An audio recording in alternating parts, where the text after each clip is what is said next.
సొంత వారే నిన్ను తృణీకరించవచ్చు, రక్త సంబంధులే నిన్ను తృణీకరించవచ్చు. నా వైపు చూస్తూ వినండి. అయిన వారే నిన్ను తృణీకరించవచ్చు, సొంత వారి చేత కన్నవారి చేత నువ్వు తృణీకరించబడచ్చు. కానీ గుర్తుపెట్టుకో, ఆకాశమందున్న నీ దేవుడు నిన్నెప్పుడు త్రోసివేసేవాడైతే మాత్రం కాదు. ఎప్పుడు త్రోసివేసేవాడు కాదు ఆయన. మరీ గొప్ప ధైర్యం ఏంటో తెలుసా? తృణీకరించబడిన రాయినే మోళ్లకు తారాయిగా చేయగలిగిన వాడు ఆయన. ఈరోజు కుటుంబం చేత పక్క పెట్టబడుతున్నావేమో, రక్త సంబంధుల చేత తృణీకరించబడుతున్నావేమో, ప్రేమించిన వారి ద్వారా అయిన వారి ద్వారా అన్ని విషయాలలో పక్కకు పెట్టబడిన వ్యక్తివిగా బ్రతుకుతున్నావేమో.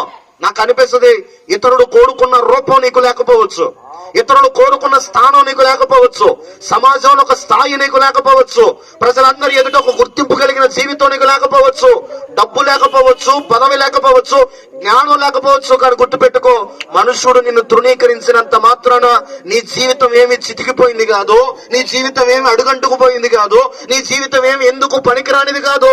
దేవుని చేతిలోనికి నీ జీవితం రాగలిగితే తృణీకరించబడిన చోటే నీ దేవుడు నిన్ను మరలా నిలవబెట్టగలిగిన వాడు ఆయన. స్తోత్రం, హల్లెలూయా.